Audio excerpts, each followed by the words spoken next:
नमस्कार साथियों, स्वागत है आपका आपके अपने परिवार बीके क्लासेज में। मैं ज्ञानेंद्र कुमार दहारिया आशा करता हूं कि आप सब अच्छे और स्वस्थ होंगे और अपनी स्टडी को अच्छे से एंजॉय कर रहे होंगे। दोस्तों, आज हम चर्चा करने वाले हैं करंट अफेयर्स के बारे में, और करंट अफेयर्स में भी आज हम कुछ महत्वपूर्ण क्वेश्चंस के बारे में चर्चा करेंगे जो एग्जाम की दृष्टि से काफ़ी इंपॉर्टेंट होने वाले हैं। तो दोस्तों, देखेंगे अपना पहला क्वेश्चन। देखिए, पहला क्वेश्चन आपकी स्क्रीन पर दिया हुआ है। हाल ही में भाई देखिए, यहाँ पे 4 स्पेस एजेंसियां दी हुई हैं। हाल ही में किस एजेंसी के द्वारा, किस स्पेस एजेंसी के द्वारा एथेना चंद्र मिशन 2025 लॉन्च किया गया। देखिए, 4 एजेंसी यहाँ पर दी गई हैं। इसरो, एरोस्पेस एजेंसी मतलब Japan aerospace explore agency, European aerospace agency और नासा। देखिए, 4 ऑप्शन यहाँ पर आपको दिए गए हैं। आप बताएंगे मुझे इस क्वेश्चन का राइट आंसर। तो यदि हम इस क्वेश्चन के राइट आंसर की बात करेंगे तो बात है यहाँ पर एथेना चंद्र मिशन। अब आपको यहाँ से ये तो नजर आ रहा होगा कि भैया एथेना नाम का कोई मिशन है जो चंद्रमा से संबंधित है। चंद्रमा से संबंधित है, किस चीज की खोज के लिए वहां पर भेजा गया, तो उसके बारे में चर्चा करेंगे। लेकिन पहले देखेंगे इस क्वेश्चन का राइट आंसर। तो यदि हम इस क्वेश्चन के राइट आंसर की बात करेंगे तो देखिए, 4 ऑप्शन यहाँ पर आपको दिए गए हैं। इसरो, जापान एरोस्पेस एजेंसी या फिर आपकी यूरोपीय अंतरिक्ष एजेंसी। तो इस क्वेश्चन का राइट आंसर होने वाला है वो होगा नासा। नासा एक अमेरिकी स्पेस एजेंसी है। कहा भैया, एक अमेरिकी स्पेस एजेंसी है। अमेरिकी स्पेस एजेंसी है और इसी अमेरिकी स्पेस एजेंसी के द्वारा एथेना चंद्र मिशन लॉन्च किया गया है। चंद्रमा पर पानी की खोज के लिए और भी बहुत सारी उपलब्धियों के लिए इस मिशन को लॉन्च किया गया। तो आपको पहली बात तो यहाँ से ये देख लेनी है कि किस देश की एजेंसी के द्वारा, तो नासा एक अमेरिकी स्पेस एजेंसी के द्वारा इस मिशन को लॉन्च किया गया है। दूसरा, एथेना मिशन किससे संबंधित है, तो ये संबंधित है चंद्रमा से। चंद्रमा पर पानी की खोज करेगा, चंद्रमा पर पानी की खोज करेगा मिशन एथेना चंद्र मिशन। अब देखिए, अमेरिकी स्पेस एजेंसी है तो आपको समझ में आई। आपको भैया 3 और स्पेस एजेंसियां यहाँ पर दी हुई हैं। 3 और स्पेस एजेंसियां इस क्वेश्चन में दी हुई हैं। भाई वहां से भी तो एग्जाम में क्वेश्चन पूछा जाता, क्योंकि जीएस के अंदर जो क्वेश्चन आते हैं वो इस प्रकार से आएंगे कि देखिए, किसी स्पेस एजेंसी का नाम दे देगा स्पेशल, कि इसरो किस देश की स्पेस एजेंसी है, जाक्सा किस देश की स्पेस एजेंसी है, और आपकी यूरोपीय अंतरिक्ष एजेंसी किससे संबंधित है। तो आपको इनके बारे में पता होना चाहिए। तो देखिए, जब इसरो है, इसरो संबंधित है भारत से, इसरो का संबंध भारत से है। बात करेंगे जापान एरोस्पेस एजेंसी। अब देखिए, इसके तो नाम में से जापान एरोस्पेस एजेंसी, लेकिन जो क्वेश्चन एग्जाम में आएगा ना, वहां पर आपको जापान लिखा हुआ नहीं मिलेगा, वहां पर लिखा हुआ मिलेगा जाक्सा। इस प्रकार से कि जाक्सा किस देश की स्पेस एजेंसी है। अब यहाँ पर तो नाम में जापान आ गया, आपने कर लिया, तो इसको करेंगे भी जापान। इसकी फुल फॉर्म होती है जापान एरोस्पेस एक्सप्लोरर एजेंसी। यहाँ से एग्जाम में क्वेश्चन पूछा जाएगा। अब बात करेंगे यूरोपियन यूनियन। किसकी बात हुई है, यूरोपियन यूनियन। ये देखिए, एक 27 देशों का एक समूह है। कितने देशों का, 27 देशों का एक समूह है।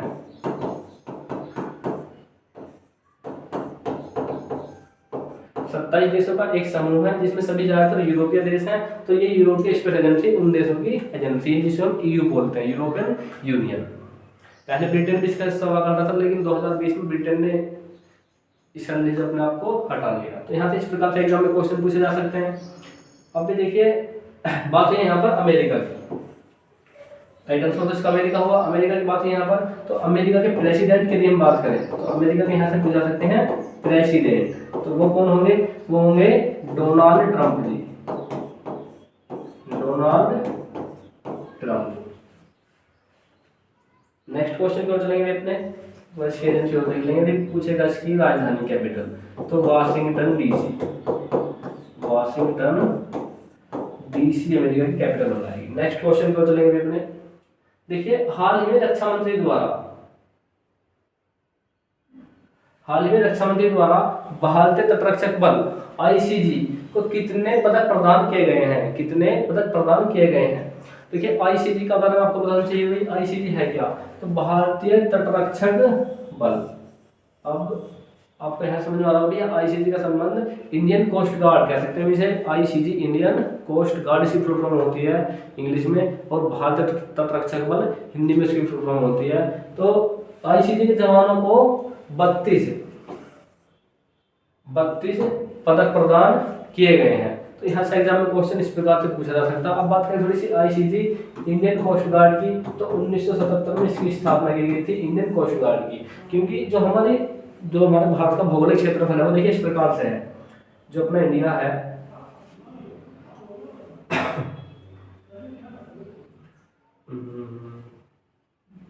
अब देखिए ये अपना इंडिया आपको नजर आ रहा होगा यहाँ से, ये इंडिया कहाँ चला गया भाई। देखिए भारत की जो भौगोलिक स्थिति कुछ इस प्रकार से है।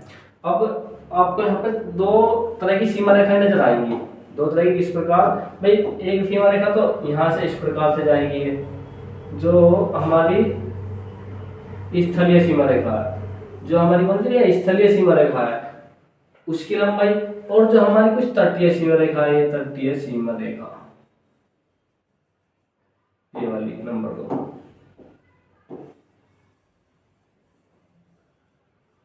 ठीक, अब जो हमारी स्थलीय सीमा रेखा उसको तो हमारे प्रॉपर आर्मी बीएसएफ ये जो अर्धसैनिक बल हैं इनके द्वारा हम उसकी सुरक्षा कर लेते हैं। लेकिन कई बार क्या होता है घुसपैठ इधर से भी तो हो जाती है समुद्र के रास्ते से, जो समुद्र वाला रास्ता है इस साइड से तो घुसपैठ हो जाएगी। तो इसी समुद्री सीमा को सुरक्षित करने के लिए 1977 में आईसीजी इंडियन कोस्ट गार्ड की स्थापना की गई थी।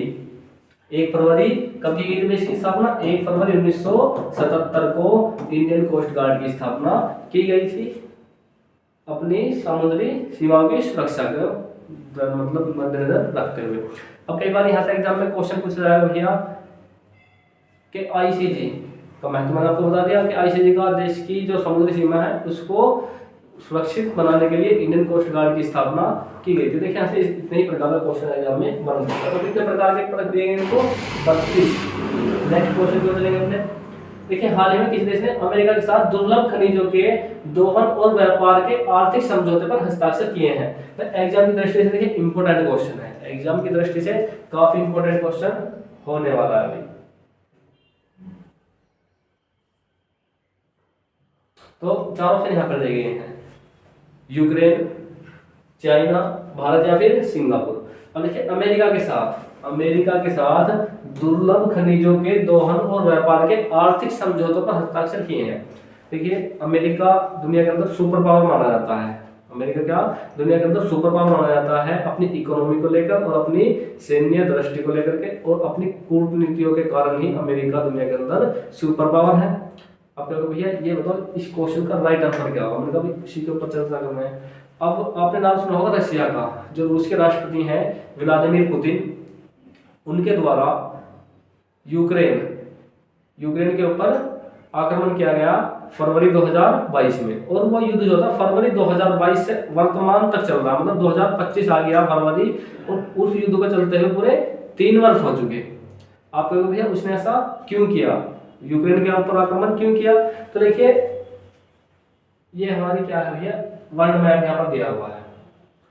अब जो इस वर्ल्ड मैप में जस्ट ये वाला पार्ट है, ये किसका है? इसको हम रूस कह सकते हैं। और जैसे यहाँ पर बिंदु नजर आया तुम्हें येलो कलर में ये वाला, इसे कह सकते हैं यूक्रेन।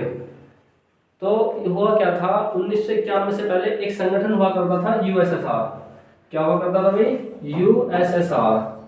तो यूएसएसआर का हिस्सा हुआ करते थे 15 देश, जैसे यूक्रेन, बेलारूस, रूस, कजाकिस्तान, ताजिकिस्तान, तुर्कमेनिस्तान, ये जितने भी मध्य एशिया के देश हैं ये सभी हिस्सा हुआ करते थे रूस का, क्योंकि यूएसएसआर की सीमा लगती थी अफगानिस्तान तक। भारत और रूस के बीच में केवल और केवल अफगानिस्तान ही एकमात्र देश था, क्योंकि यूएसएसआर की सीमा अफगानिस्तान तक टच करती थी। तो 1991 की बात है, इस 1991 में इस यूएसएसआर का विघटन हो गया, मतलब टूट गया ये अपनी नीतियों के कारण विघटन हो गया। और जब विघटन हो गया 1991 में, तो उसके बाद में धीरे धीरे सब देश अपने अपने अलग उनके राष्ट्रपति बने, प्रेसिडेंट बने, सभी संधियां उनकी रद्द हो गई। तो ये जो यूक्रेन था यूक्रेन उन्हीं 15 देशों का हिस्सा हुआ करता था। अब देखिए 14 जो देश से जो 14 देशों में टूटा था ये यूएसएसआर, उसमें से 13 देश तो अभी भी कहने में चलते हैं रशिया के, लेकिन ये रूस, ये जो यूक्रेन है ये किसकी तरफ जा रहा था, ये जा रहा था अमेरिका की तरफ, कि हमें तो भैया नाटो का हिस्सा बना लो। अब देखिए दो दुश्मन है, दो फैमिली, क्या है उनकी ज्यादा दुश्मनी चली आ रही है, और उसी किसी एक फैमिली में से कोई व्यक्ति निकल करके दूसरी फैमिली के साथ में हाथ मिला ले, तो उस पहली फैमिली को कैसा लगेगा, बड़ा अजीब सा फील होगा, वैसे रोकने की कोशिश करेंगे। तो रशिया ने यूक्रेन को रोकने की कोशिश की कि आप नाटो देशों में मत जाइए, उनकी संधि को स्वीकार मत कीजिए। तो यूक्रेन नहीं माना, क्योंकि यूक्रेन के प्रेसिडेंट हैं व्लादिमीर जेलेंस्की, उन्होंने घोषणा की कि देखिए हम नाटो को सदस्यता ग्रहण करेंगे। तो इन्हीं बातों को लेकर के रशिया ने आक्रमण कर दिया यूक्रेन के ऊपर कि आप तो हमारा हिस्सा हुआ करते थे और अब आप अमेरिका के सहयोगी क्यों बनने जा रहे हैं। तो इसी कारण फरवरी 2025 से इस रशिया और यूक्रेन, रूस वर्सेस यूक्रेन, इन दोनों के मध्य युद्ध छिड़ा हुआ है। अब देखिए अमेरिका के जो पहले प्रेसिडेंट जो बाइडेन जी, तो तब तक जो बाइडेन का कार्यकाल रहा, उन्होंने तब तक तो यूक्रेन को प्रॉपर मदद दी, तब तक तो उन्होंने यूक्रेन को प्रॉपर मदद देते रहे।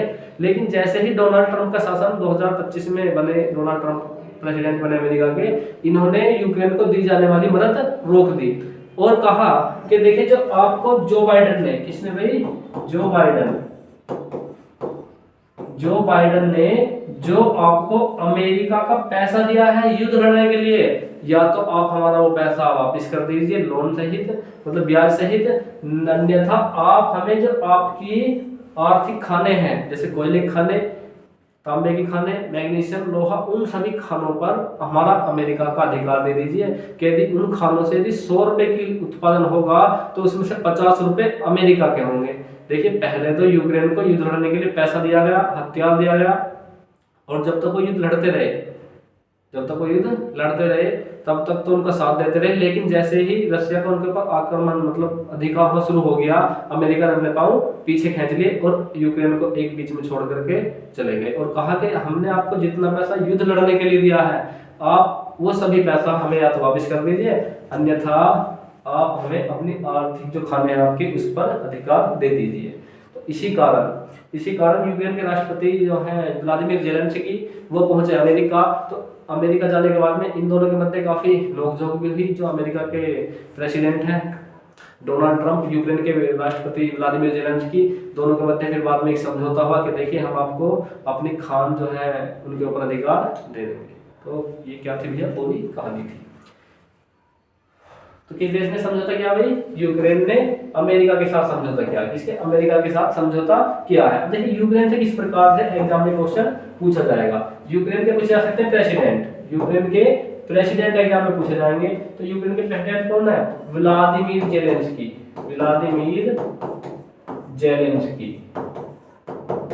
ये पहले एक कॉमेडियन हुआ करते थे, लेकिन वहां की जनता ने इनको चुनाव जिता करके यूक्रेन का प्रेसिडेंट बना दिया। दूसरा क्वेश्चन यहाँ से क्या पूछा जाएगा, यूक्रेन की कैपिटल पूछी जाएगी। तो यदि यूक्रेन की कैपिटल पूछी जाए तो होगी खार्किव,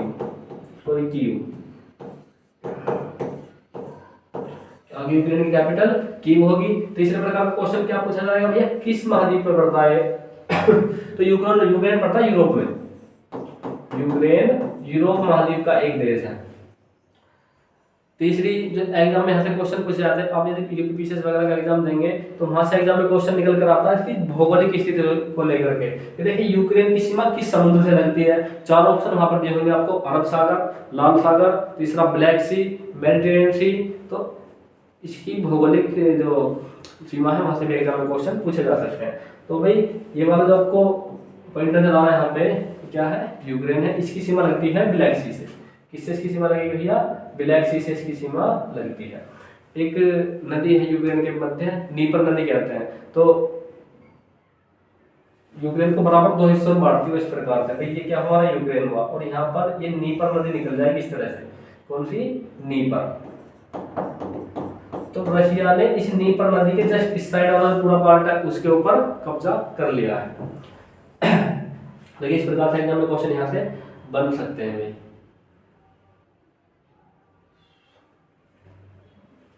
नेक्स्ट पॉइंट को चलेंगे। हालांकि देखिए 4 ऑप्शन और दिए हैं यहाँ पर, एक बार थोड़ा थोड़ा उनके बारे में और देख लेंगे। जैसे देखिए चाइना दिया हुआ है, क्या दिया है भाई, चाइना दिया हुआ है। यदि बात करें चाइना की, तो चाइना के राष्ट्रपति कौन होंगे, वो होंगे Xi Jinping. Xi Jinping China के राष्ट्रपति होंगे। बात करें चाइना की मुद्रा की, तो चाइना की मुद्रा होगी रेनमिनबी। रेनमिनबी चाइना की मुद्रा होगी। बीजिंग होगी चाइना की कैपिटल। एशिया महाद्वीप में पड़ता है ये, कहाँ पड़ेगा चाइना, एशिया कॉन्टिनेंट में पड़ता है। यहाँ से 3-4 पॉइंट, एक क्वेश्चन एक टॉपिक से 3-4 पॉइंट पता होने जरूरी है। बात करेंगे भारत, तो भारत भी कहाँ पड़ेगा भैया, एशिया में पड़ता है। एशिया में पड़ता है। प्रधानमंत्री नरेंद्र मोदी जी भारत के प्रधानमंत्री हैं, और जो राष्ट्रपति हैं वो है द्रौपदी मुर्मू। बात करेंगे सिंगापुर की, सिंगापुर की भी बात करें तो सिंगापुर की कैपिटल क्या होगी, वो होगी Singapore city. Singapore city Singapore की कैपिटल होगी। बात करें यहाँ के प्रेसिडेंट, सिंगापुर के जो प्रेसिडेंट हैं वो होंगे लॉरेंस वोंग। सिंगापुर के प्रेसिडेंट पूछे जा सकते हैं एग्जाम में, वो होंगे लॉरेंस वोंग। सिंगापुर की मुद्रा की यदि बात करें तो वो होगी डॉलर। यहाँ से देखिए कितने प्रकार के एग्जाम में क्वेश्चन बन सकते हैं। नेक्स्ट पॉइंट जो चलेंगे अपने भी, देखिए हाल ही में रेल मंत्री द्वारा कहाँ एशिया की पहली हाइपर लूप प्रतियोगिता का आयोजन किया गया। हाइपर लूप प्रतियोगिता एग्जाम में देखिए काफी इंपोर्टेंट है। 4 ऑप्शन यहाँ पर देखिए, आंध्र प्रदेश, चेन्नई, राजस्थान या फिर महाराष्ट्र। 4 ऑप्शन यहाँ पर दिए हुए हैं। तो इस क्वेश्चन के लिए राइट आंसर की बात करें तो हाइपर लूप प्रतियोगिता की बात हुई है। हाइपर लूप प्रतियोगिता, क्योंकि हाइपर लूप से 2 प्रकार के एग्जाम में क्वेश्चन पूछ जाएंगे। हाइपर लूप प्रतियोगिता का आयोजन कहां पर किया गया, दूसरी पहली हाइपर लूप ट्रेन कहां से कहां तक चलाई जाएगी। तो दोनों क्वेश्चन अपने आप में अलग अलग हैं। तो हाइपर लूप प्रतियोगिता का आयोजन होगा चेन्नई में। कहां पर होगा भैया, चेन्नई। तमिलनाडु की कैपिटल चेन्नई।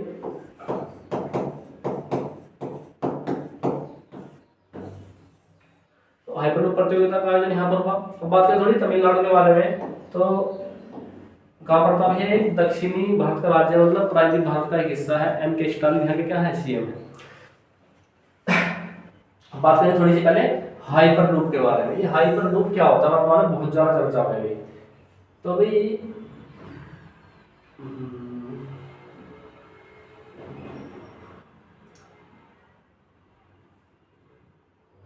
देखिए, जब आप चलेंगे रोड के ऊपर, रोड पर चलते हैं हम गाड़ी वगैरह लेकर के,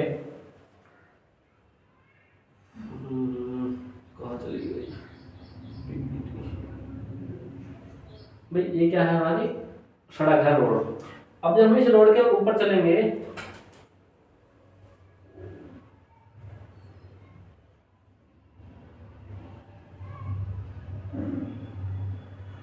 तो देखिए, जब हम इस रोड के ऊपर चलेंगे इस तरह, देखिए यहाँ पर एक गाड़ी चल रही है, कोई क्या चली गई है, यहाँ पर ये कोई कार वगैरह चली गई है। जब कार चलती है रोड के ऊपर, तो कार के पहियों के मध्य है और जो रोड की स्पेस होती है, सतह है, उसके मध्य घर्षण बल काम करता है। क्या करेगा, घर्षण बल काम करता। तो घर्षण क्या करता है, हमारी गति को कम करने का कार्य करता है। गति को कम करने का कार्य करता है, हमें अधिक ऊर्जा लगानी पड़ेगी, तब हम अधिक तीव्र गति से भागेंगे। तो इस सड़क और रोड, सड़क के और जो वाहन होता है उसके मध्य घर्षण बल कार्य करता है, जो हमारी गति को बढ़ने से रोकता है। अधिक हम ऊर्जा लगाएंगे तो हमें क्या मिलेगी, अधिक गति मिलेगी। तो घर्षण बल के कारण हमारी गति क्या होगी, कम होती चली जाती है। लेकिन ये हाइपर लूप जो है ना, ये हाइपर लूप सिस्टम जो आपको नजर आ रहा है यहाँ पर, इस हाइपर लूप सिस्टम की अलग ही तरह से काम करता है। आपको भैया इसके बारे में एक बार देख लेंगे। हाइपर लूप सिस्टम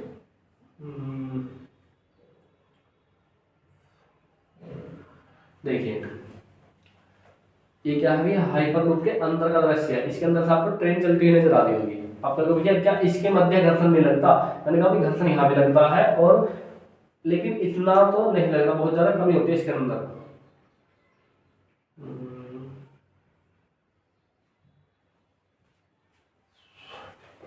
ये एक कैप्सूल के अंदर चलती है, मतलब कैप्सूल के आकृति की एक ट्रेन होती है, जिसके अंदर एक बोगी लगी होती है, जिसके अंदर 20 से 25 व्यक्ति बैठे हुए होते हैं। अब देखना भी किस प्रकार से काम करेगा। अब यहाँ पर ये आपको कोई ट्रेन वगैरह नजर आ रही होगी, इसके अंदर शायद नहीं नजर आ रही, तो इस प्रकार से देख लेंगे। अब ये ट्रेन इस प्रकार से इसके अंदर चलती है। आपने नाम सुना होगा भैया चुंबक का। ये चुंबक के सिद्धांत के आधार पर काम करती है। चुंबक के होते हैं दो सिरे, एक साउथ पोल एक नॉर्थ पोल।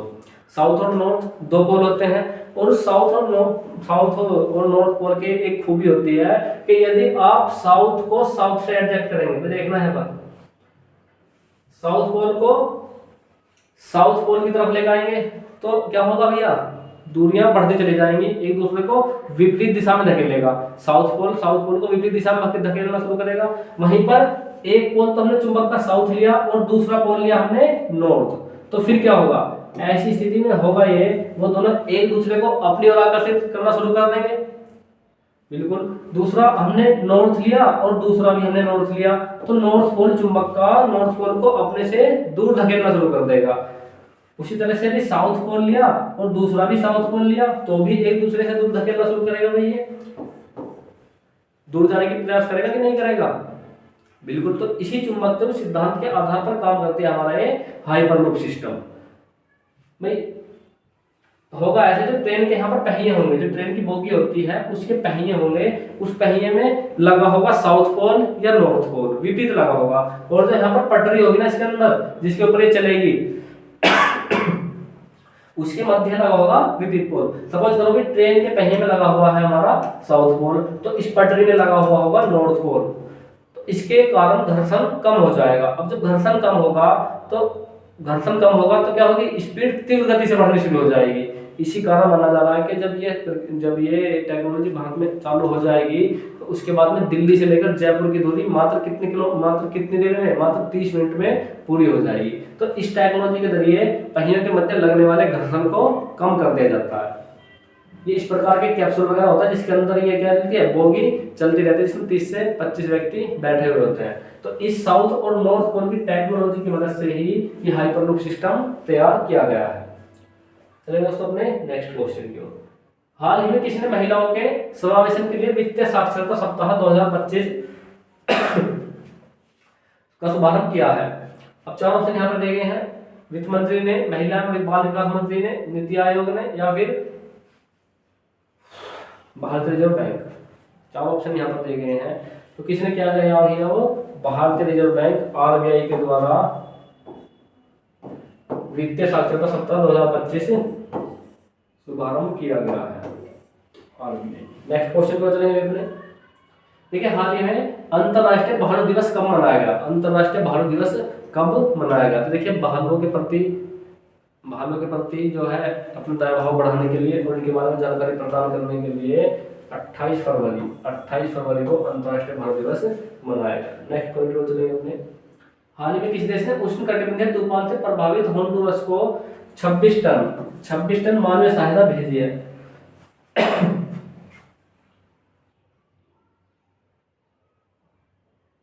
26 टन।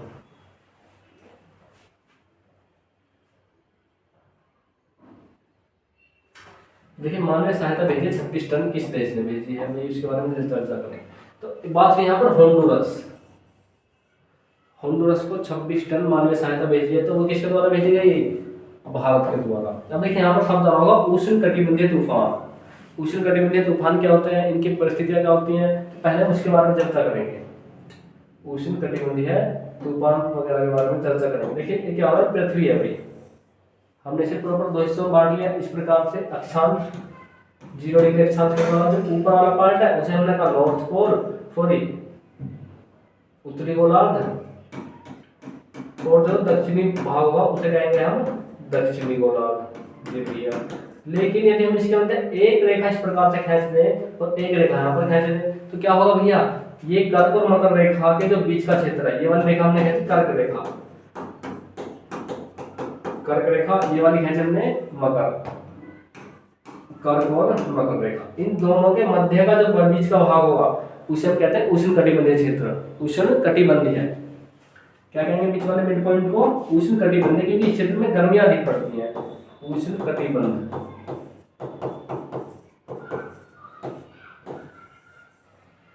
उष्णकटिबंधीय क्षेत्र कहने के यहाँ पर क्या होता है, गर्मियां अधिक पड़ती हैं, सूरज की रोशनी प्रॉपर रूप से पड़ती है इसी क्षेत्र की ओर। जब सूरज की रोशनी इस क्षेत्र की ओर पड़ेगी तो यहाँ की वायु जल्दी गर्म होकर के ऊपर उठेगी, गर्म होकर के ऊपर उठेगी तो यहाँ पर वर्षा भी अधिक पड़ेगी, वर्षा अधिक पड़ेगी तो यहाँ पर हरियाली भी अधिक पाई जाती है। तो इसी कारण यहीं पर पाया था अमेजन का जंगल। अमेजन का जंगल जो ब्राजील में पड़ता है वो उष्णकटिबंधीय जंगल है ब्राजील के अंदर, वहीं पर एक अमेजन रिवर पाई जाती है।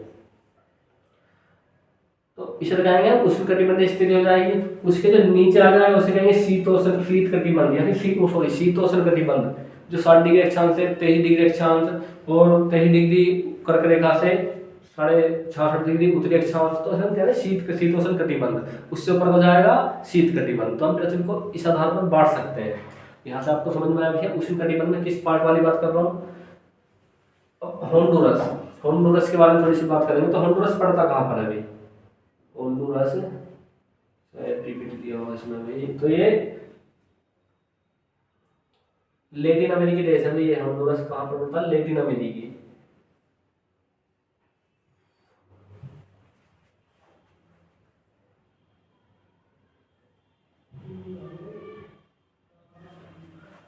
आपको भी ये पॉइंट नजर यहाँ पर आ रहा होगा थोड़ा सा, मैं आपको दिखा रहा हूँ एक पॉइंट और लेकर कहीं पर दिया हुआ है अभी।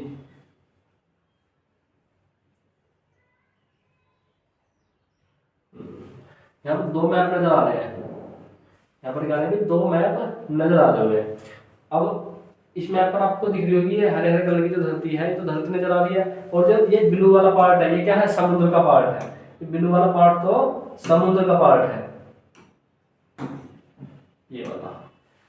आपको यहाँ पर 2 आकृति नजर आ रही होंगी, एक को हम कह सकते हैं उत्तरी अमेरिका, दूसरे को हम कह सकते हैं दक्षिण अमेरिका, नॉर्थ अमेरिका और साउथ अमेरिका, 2 भागों में से बांट सकते हैं। इसके जो बीच में ये वाला पार्ट नजर आ रहा है यहाँ पर, इसे हम कहते हैं लेटिन अमेरिकी देश। और इन्हीं लेटिन अमेरिकी देशों में एक पड़ता है होंडुरस, निकारागुआ, पनामा, बेलीज, ग्वाटेमाला, ये सब देश क्या है, लेटिन अमेरिकी देश है। कई बार एग्जाम में प्रॉपर नाम देकर पूछा गया है कि होंडुरस किस महाद्वीप का हिस्सा है। एग्जाम में क्वेश्चन आएगा उत्तरी अमेरिका, दक्षिण अमेरिका, कई प्रकार से एग्जाम में क्वेश्चन पूछा गया। निकारागुआ किस महाद्वीप का हिस्सा है, निकारागुआ किस कॉन्टिनेंट में पड़ता है, निकारागुआ की सीमा किस समुद्र से लगती है। तो यहाँ से एग्जाम में बहुत अधिक प्रकार के क्वेश्चन बन सकते हैं जस्ट इसकी लोकेशन को लेकर के। तो देखना भाई ये वाला जो पार्ट नजर मैंने आपको बीच में दिखाया है, तो इस मिड पॉइंट को हम क्या कहते हैं, लेटिन अमेरिकी देश। लेटिन अमेरिकी कहते हैं क्योंकि यहाँ पर कब्जा था ज्यादातर स्पेन का। कहीं पर पड़ता है आपका ये Honduras, Nicaragua, Costa Rica, Panama, Belize, इन सभी का क्रम पूछा जाता है एग्जाम में ऊपर से नीचे की ओर। अभी बात करेंगे हम होंडुरस के बारे में, तो लिख लेंगे इसके बारे में एक पॉइंट कि इसकी एक सीमा कैरेबियन सागर से लगती है। किससे लगती है, इसकी एक सीमा कैरेबियन सागर से लगती है। दूसरी सीमा किससे लगेगी, इसकी निकारागुआ और ग्वाटेमाला से इसकी सीमा लगती है। यहाँ से इस प्रकार से एग्जाम में क्वेश्चन पूछा जाता है। तीसरा लिख लेंगे कि जो होंडुरस है ये एक लैटिन अमेरिकी देश है, लैटिन अमेरिकी देश है। नेक्स्ट पॉइंट को चलेंगे अपने, देखिए निम्नलिखित में किस राज्य में ग्रामीण सड़क नेटवर्क में सुधार के लिए प्रगति पथ योजना का शुभारंभ किया गया। प्रगति पथ योजना का शुभारंभ किस राज्य में किया गया। 4 ऑप्शन आपको दिए गए हैं भाई, उत्तर प्रदेश, बिहार, कर्नाटक या फिर झारखंड। ग्रामीण सड़कों का नेटवर्क जो होता है उस नेटवर्क को सुधारने के लिए प्रगति पथ योजना का शुभारंभ किया है, वो किया गया कर्नाटक के द्वारा। किसके द्वारा, कर्नाटक के द्वारा किया गया है। थोड़ी सी बात करें कर्नाटक के बारे में, कर्नाटक के सीएम पूछे जा सकते हैं एग्जाम में, तो लिख लेंगे सिद्धारमैया। दूसरा क्या पूछा जाएगा कर्नाटक से, कर्नाटक की कैपिटल बेंगलोर। तो यहाँ से एग्जाम में क्वेश्चन पूछा था। तीसरा क्या पूछा जाएगा, कर्नाटक के राज्यपाल आपको पता होना जरूरी है। तो कर्नाटक के राज्यपाल कौन है, वो है थावरचंद गहलोत। थावरचंद गहलोत कर्नाटक के राज्यपाल हैं। तो इसी राज्य ने ग्रामीण सड़कों के नेटवर्क में सुधार के लिए प्रगति पथ योजना शुरू की है। कहाँ पड़ता है, एक प्रायद्वीपीय भारत का हिस्सा है। इसका प्रायद्वीपीय भारत का इस तरह का जो हिस्सा है यहाँ पड़ता है ये कर्नाटक।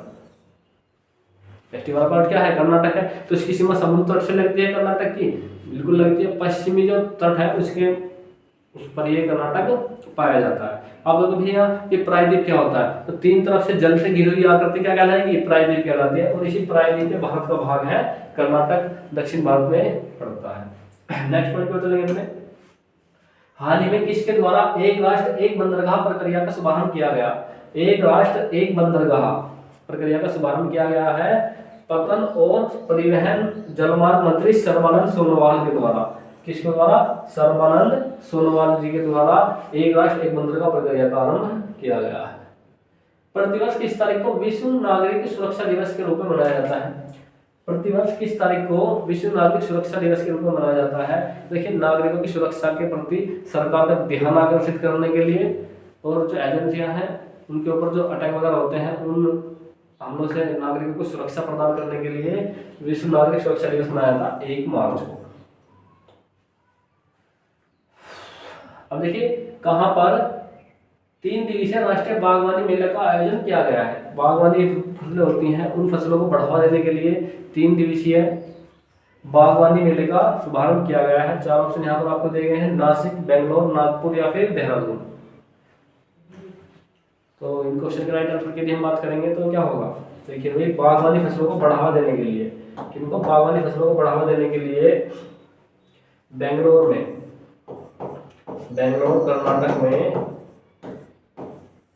राष्ट्रीय बागवानी मेले का आरंभ किया गया है। कहाँ पड़ता है? कर्नाटक में। आपको अभी बताया दक्षिण भारत का हिस्सा है। सिद्धरामैया यहाँ के सीएम है और जो थावरचंद गहलोत है यहाँ के राज्यपाल है, गवर्नर। यहाँ से इस प्रकार से एग्जाम में क्वेश्चन पूछा जाता है। बागवानी मेले का उद्देश्य है बागवानी फसलों को बढ़ावा देने के लिए, बागवानी फसलों को बढ़ावा देने के लिए। देखिए, चाय, कहवा, ये जो फसल होती है सब बागवानी फसलों में ही आती है। आप क्या भैया, ये जो होती है बागवानी फसलें तो पहाड़ों पर उगाई जाती है ज्यादातर। तो ये बागवानी फसलें पहाड़ों पर उगाई जाती है, सही बात है। तो आप देखें ना, कर्नाटक का जो पश्चिमी घाट वाला क्षेत्र है, आपको बताया ना, कर्नाटक इस तरह से जस्ट ये वाला जो पार्ट है ना, पूरा यहाँ से लेकर यहाँ तक, ये पूरा वेस्टर्न घाट जो है दक्षिण भारत का, ये पूरी की पूरी एक सतत श्रृंखला है। यहाँ पर पर्वतीय श्रृंखला ही पाई जाती है, अधिक वर्षा होती है, ढाल भी है काफी, तो यहाँ पर चाय खेती के लिए पर्याप्त सुविधाएं मिल जाती हैं। तो इसी कारण बागवानी खेती को बढ़ावा देने के लिए ये बागवानी मेले का शुभारंभ किया गया। हाल ही में एमपी में ग्लोबल इन्वेस्टमेंट समिट में कितने रुपए का निवेश हुआ? देखिए, इन्वेस्टमेंट समिट में कितने रुपए का निवेश किया गया? 4 ऑप्शन है यहाँ पर, 22 लाख करोड़ रुपए, 24 लाख करोड़ रुपए, 26 लाख या 27 लाख समथिंग करोड़ रुपए। तो देखिए, इस क्वेश्चन के राइट आंसर की बात करेंगे वो होगा इसका 24.1 लाख करोड़ रुपए का समिट में निवेश किया गया एमपी। अब बात है एमपी में, कहाँ हुआ है? एमपी, मध्य प्रदेश। थोड़ा सा एमपी के बारे में देख लेंगे, थोड़ा हल्का हल्का सा एक बार। तो एमपी की नहीं बात करें, एमपी के सीएम कौन है? मोहन यादव। मोहन यादव एमपी के सीएम है। कैपिटल की यदि बात करें तो भोपाल। यहाँ से एग्जाम में क्वेश्चन कैपिटल क्या आ जाएगी? भोपाल आ जाएगी। थोड़ा सा और क्या पूछा जा सकता है यहाँ से? एमपी में कई प्रकार की नदियों का दोहन होता है, जैसे नर्मदा अमरकंटक से होती है, और तुम्हारी नर्मदा, बेतवा, केन, क्योंकि मध्य प्रदेश में ही बेतवा, केन, चंबल, इन नदियों की जोड़ने की प्रक्रिया चल रही है, बेतवा और केन को जोड़ने की। तो चंबल, बेतवा, केन सब मध्य प्रदेश ही होते हैं। नर्मदा वेस्टर्न घाट की तरफ चली जाएगी, बेतवा और केन निकल करके जस्ट वहां से मूव करके इटावा में आकर मिल जाती है यमुना नदी में। तो यहाँ की प्रमुख नदियां कौन है? बेतवा, केन, चंबल, नर्मदा, सभी यहीं की प्रमुख नदियां। यहाँ पर 2 पर्वत श्रृंखलाएं पाई जाती हैं, एक तो कौन सी? एक पाई जाएगी विंध्याचल, दूसरी सतपुड़ा। विंध्याचल और सतपुड़ा के जस्ट बीच में होकर जाती है नर्मदा, जो पश्चिम घाट की तरफ निकल जाएगी। और ये नर्मदा नदी जो है वहां से निकलने के बाद में गिर जाती है कच्छ की खाड़ी में, और क्या बनाती है? ज्वार नद बनाती है। अब देखिए, जो उत्तर भारत की नदियां हैं वो तो बनाती है डेल्टा, दक्षिण भारत की जो नदियां हैं वो बनाती है ज्वार नद। क्या कारण है? ज्वार नदों के बारे में आपको पता होना जरूरी है भी क्या है, और डेल्टा क्या होता है। तो देखिए, डेल्टा एक ऐसी स्थिति होती है जब नदियां समुद्र में गिरती है ना, उस गिरने वाली स्थिति से पहले जो छोटे छोटे द्वीप वगैरह बना देंगे, दलदली क्षेत्र समुद्र में ऐसे जाएंगे, फिर ऐसे मुड़ जाएंगे, फिर ऐसे जाएंगे, फिर ऐसे जाएंगे, तो वहां ना डेल्टा बनाएगा। लेकिन एस्चुरी की हम बात करें, ज्वार नदमुख, वो कैसे जाएगी? एक संकरा रास्ता होता है, बहुत ही तीव्र गति से पानी जाकर समुद्र में मिल जाता है उसे कहते हैं ज्वार नदमुख। तो यहाँ से बहुत प्रकार के क्वेश्चन एग्जाम में पूछे जा सकते हैं। यदि बात करेंगे ग्लोबल इन्वेस्टमेंट समिट मुझे क्यों लगाई गई है, फायदा क्या हुआ? ग्लोबल इन्वेस्टमेंट समिट लगाने का क्या फायदा हुआ? अब देखिए, कोई स्थान है, क्या है, यहाँ पर कोई स्थान है, कोई स्थान हमने मान लिया ए। अब इस क्षेत्र में खेती के लिए पर्याप्त जमीन है, खेती वगैरह के लिए तो पर्याप्त जमीन है, लेकिन उद्योग धंधा लगाने के लिए पैसा नहीं है, उद्योग धंधा लगाने के लिए पैसा नहीं है। अब देखिए आपको देखिए सरकार के पास तो काफी पैसा, सरकार क्यों नहीं इन्वेस्टमेंट करती, तो सरकार इसलिए इन्वेस्टमेंट नहीं कम करती है क्योंकि सरकार ने तो कंपनी बनाई, अब उस कंपनी में सरकारी भी जो कर्मचारी वो भी सरकारी रखने पड़ेंगे, और सरकारी कर्मचारियों की सबसे बड़ी स्थिति ये होती है वो अपने काम के प्रति जिम्मेदार नहीं होते, उन्हें केवल अपनी सैलरी से मतलब होता है, बाकी कंपनी डूब जाए कुछ हो जाए उन्हें कोई मतलब नहीं है, वो अपनी सैलरी लेंगे और टेंशन फ्री रहेंगे। उसी तरह से जो प्राइवेट कंपनियां होती हैं उन्होंने सपोज करो इन्वेस्टमेंट करा है पर कोई किसी कंपनी को लगा दिया, किसी कंपनी को किसी स्थान पर लगा दिया, और जब कंपनी वहां पर आकर के लगेगी तो ऐसा तो है नहीं कि विदेश से वहां पर वर्कर आएंगे काम करने के लिए, उस कंपनी में काम करने के लिए वर्कर वहीं के स्थानीय क्षेत्र से ही मिलेंगे। तो पहला रीजन तो क्या हुआ, इस इन्वेस्टमेंट से मिलता है रोजगार, क्या मिलेगा भैया, इस निवेश से मिलेगा, निवेश करने से लगेगी भैया कंपनी फैक्ट्री वगैरह लगेगी। अब देखते रहना किस तरह से सीरीज आगे बढ़ती चली जाएगी। यहां से लगी हमें कंपनी, और जब कंपनी लगेगी तो कंपनी लगने के बाद में क्या मिलेगा, रोजगार मिलेगा, रोजगार मिलेगा तो हमारी क्रय क्षमता बढ़ेगी, क्रय क्षमता बढ़ेगी, क्रय क्षमता बढ़ेगी तो हमारी मांग बढ़ेगी, मांग बढ़ेगी तो फिर हमें उत्पादन बढ़ाना पड़ेगा, उत्पादन बढ़ाना पड़ेगा, उत्पादन बढ़ाने के लिए हमें देखना ये सीरीज दोबारा चालू हो जाएगी, कच्चे माल की जरूरत पड़ेगी, कच्चे माल की जरूरत पड़ेगी तो फिर हमें और वर्कर की जरूरत पड़ेगी, वर्कर की जरूरत पड़ेगी तो फिर रोजगार बढ़ेगा, रोजगार बढ़ेगा तो फिर ये मांग बढ़ेगी, मांग बढ़ेगी तो जीडीपी ग्रो कर जाएगी। देखो किस तरह भाई किसी कंपनी ने निवेश किया, निवेश करने के बाद वहां पर कंपनी वगैरह लगी, कंपनी लगेगी तो लोगों को रोजगार मिलेगा। अब जब रोजगार मिलेगा, सपोज करो कोई व्यक्ति है पहले नहीं कमा रहा था, उसके बाद में अचानक उसे कुछ पैसा मिल गया या फिर उसकी कहीं जॉब वगैरह लग गई तो उसके पास पैसा आना शुरू हो जाएगा। जब व्यक्ति के पास में पैसा आना शुरू हो जाएगा तो क्या होगा, उसकी मांग धीरे धीरे बढ़ती चली जाएगी। जब उसकी मांग धीरे धीरे बढ़ेगी ना तो वो बाजार जाएगा सामान खरीदने के लिए, तो उसकी क्रय क्षमता बढ़ेगी। अब जो ज्यादा लोगों को रोजगार मिलेगा उनकी क्षमता बढ़ती चली जाएगी सामान खरीदने की, तो बाजार में सामान की कमी पड़ती चली जाएगी। जब बाजार में सामान की कमी पड़ेगी तो फिर बाजार से मांग की आपूर्ति होगी उत्पादन के लिए कंपनियों को, कि देखिए हमें अधिक उत्पादन की जरूरत है, हमें अधिक जूतों की जरूरत है, कपड़ों की जरूरत है, अन्य सामान की रिक्वायरमेंट पड़ जाएगी, तो फिर वो उस चीज का कंपनियां अधिक उत्पादन करेंगी, और अधिक उत्पादन करने के लिए कच्चे माल की जरूरत पड़ेगी, और जब कच्चे माल की जरूरत पड़ेगी अधिक उत्पादन करने के लिए तो किसानों को भी क्या मिलेगा, लाभ मिलेगा प्रॉपर रूप से। जब किसानों को लाभ मिलेगा कच्चे माल को उत्पादन करने के लिए, अब पुनः ये प्रक्रिया दोबारा शुरू हो जाएगी, देखिए हमें उत्पादन करना अन्य वर्कर की जरूरत पड़ेगी, तो रोजगार बढ़ता चला जाता है इसी सीरीज में। इसे कहते हैं भैया, इसी सीरीज में बढ़ता चला जाता। आपने देखा होगा भैया सरकार बहुत सारी योजनाएं चलाती है, मनरेगा योजना, ये वाली योजना, वो वाली योजना। सरकार पागल है क्या, बिना वजह के लोगों को पैसा बांटती रहती है। सरकार का एकमात्र उद्देश्य यही है कि लोगों की क्रय क्षमता मजबूत होती रहे और जीडीपी ग्रो करती रहे। क्योंकि जो हमारा भारत है, हमारा भारत जो घाटे का बजट बनाता होगा, घाटे का बजट कैसे बनाएगा, आमदनी हमारी 100 रुपए, खर्चा करने का हमने टारगेट कर लिया 120 रुपए का, तो 20 रुपए जो आएंगे ना वो इसलिए आएंगे कि हम अर्थव्यवस्था में 20 रुपए अलग से डाल दें, और वो 20 रुपए अर्थव्यवस्था में टोनिक का काम करेंगे। मुद्रास्फीति यदि महंगाई थोड़ी मात्रा में होती है तो अर्थव्यवस्था में टोनिक का कार्य करती है भाई। बाकी इन सब बातों के बारे में जल्द हम इकोनॉमिक्स में ही करेंगे। चलेंगे दोस्तों अपने नेक्स्ट क्वेश्चन की ओर। हाल ही में कहां सैन्य अभ्यास जल थल रक्षा, जल थल रक्षा 2025 का आयोजन किया गया। चार ऑप्शन है यहाँ पर, चेन्नई, बेट द्वारका, या फिर गांधीनगर, या पुणे। तो यदि हम इस क्वेश्चन के राइट आंसर की बात करेंगे भाई तो क्या होगा भैया, जल थल रक्षा, तो वो क्या गया है गुजरात के बेट द्वारका में। कहां पर किया गया, गुजरात के बेट द्वारका में किया गया।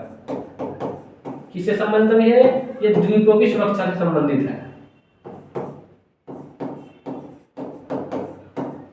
द्वीप जो समुद्र के अंदर द्वीप होते हैं, द्वीपों की सुरक्षा के लिए संबंधित है, द्वीपों की सुरक्षा से संबंधित है ये जल थल रक्षा अभियान। गुजरात के बेट द्वारका में किया गया। अब बात करें थोड़ी सी गुजरात के बारे में, यदि गुजरात के बारे में थोड़ी सी बात करेंगे, गुजरात के सीएम यहाँ से पूछे जा सकते हैं, वो होंगे भूपेंद्र पटेल। भूपेंद्र पटेल जी गुजरात के सीएम होंगे।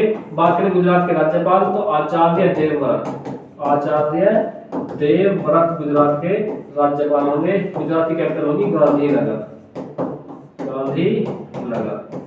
किस लेकिन राज्य की सीमा साथ में सीमा लगाता है तो एक देश है पाकिस्तान, पाकिस्तान के साथ इसकी अंतरराष्ट्रीय सीमा लगाती है, अंतरराष्ट्रीय सीमा लगाता है गुजरात पाकिस्तान के साथ में। यहाँ से एग्जाम में इस प्रकार से क्वेश्चन पूछा जाता है। राजस्थान, पंजाब, मध्य प्रदेश सभी अन्य राज्य से भी गुजरात सीमा लगाता है। नेक्स्ट क्वेश्चन की ओर चलेंगे अपने।